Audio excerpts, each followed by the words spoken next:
Several days after finding the outer case of the cockpit voice recorder, investigators find the recording itself. When Chief Investigator Tsoulakis listens to the final moments of the flight, it answers a vital question. Mayday. Mayday. This was no terrorist act. Flight 522. Prodromou was calling for help. Mayday. Tsoulakis hears 5 separate maydays on the tape, even though none of them were heard by the air traffic controllers. From the first moment that they saw someone in the cockpit, believe me, I was certain it was Andreas. He wasn't a coward. He knew something about planes, and he had the capacity to do something. In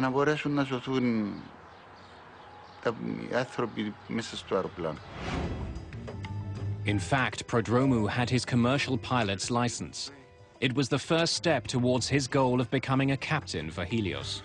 It's the sort of day I'd like to be out flying. Oh, you will, Andreas.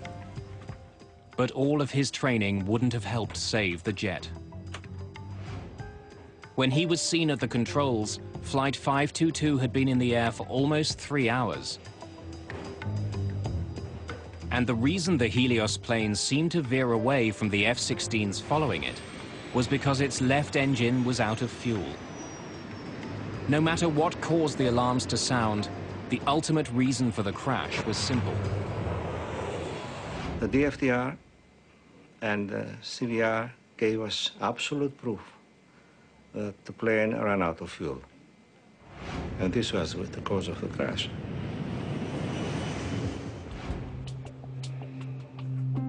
Tsoulakis now knows who was in the cockpit of the plane and why it crashed.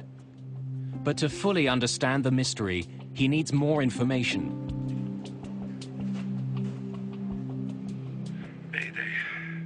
His investigators uncover a suspicious history of maintenance issues with the Helios jet.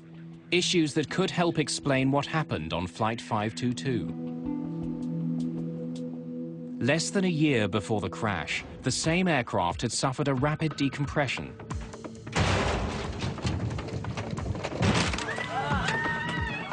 Lazaros Temetsian worked on that flight.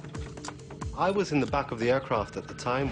There was a loud metallic bang, a clanging sound, and the oxygen masks dropped in the cabin. Every step I was taking was difficult. It was hard to move, hard to breathe. In fact, I was starting to pant. I was panting for air. As the plane began an immediate descent to 3,300 meters, all Temetsian could do was remain strapped in and wait.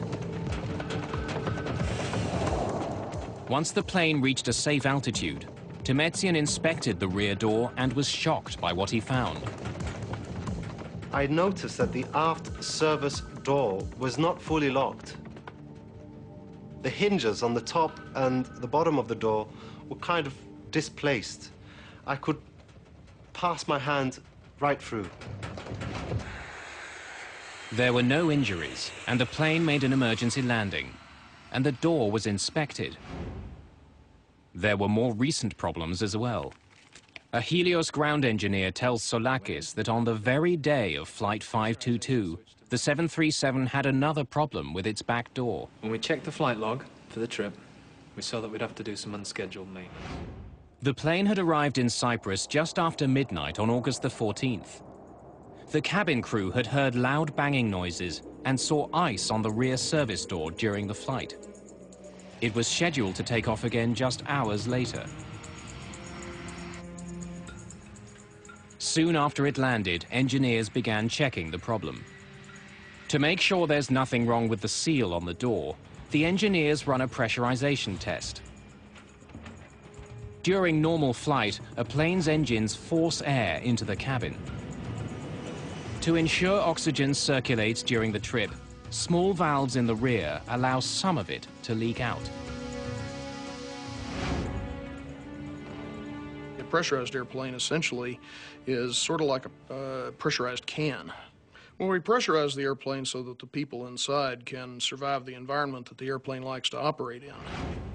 Switching digital pressure control unit from auto to manual.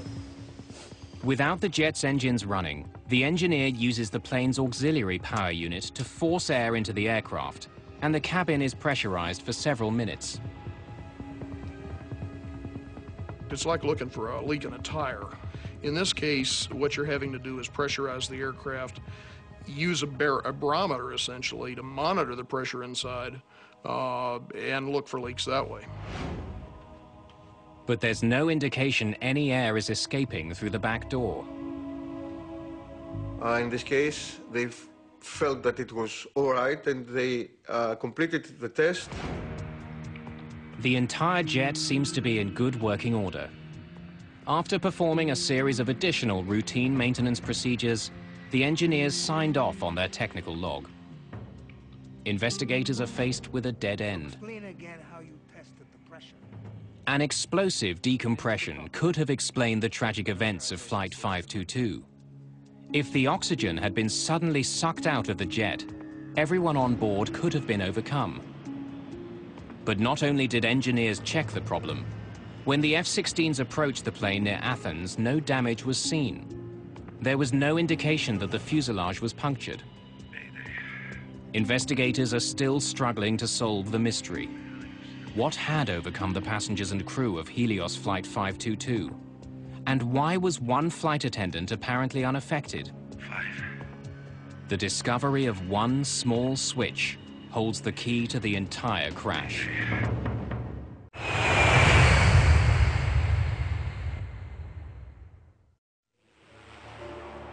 The crash of Helios Flight 522 is one of the most mysterious air disasters ever. Helios 522, do you read? Over? All investigators know for sure is that shortly after takeoff, the crew stopped communicating with air traffic controllers. Helios 522, over. They still don't know what had happened to the plane's captain or the rest of the crew. Tell me about what happened the day of the flight. They concentrate on the conversation between the pilot and the Helios engineer shortly after takeoff. As the plane passed through 3,700 meters, an alarm sounded in the cockpit. Operations, this is Flight 522, over. Flight 522, what can I do for you? We have a takeoff config warning on. Pardon? Our takeoff config warning is on. Usually, the takeoff config warning is only triggered on the runway. But wreckage recovered at the crash site reveals no problems with the plane's flaps, landing gear, or anything else that could trigger the alarm. So why had it sounded? Chief Investigator Akrivos Tsolakis focuses on a small control panel found in the wreckage of the ravaged jet. Are you sure this is the way it was found? It hasn't been moved at all. We were lucky finding this panel, which had the switch on the manual position, was a major one. The P5 pressurization panel ensures that passengers have enough air to breathe, even at high altitudes. Normally, pressurization takes place automatically. As the jet climbs, its engines force air into the plane as they power it through the sky. But when the pressurization switch is set to manual, both the captain and co-pilot are responsible for maintaining the cabin atmosphere using a controller.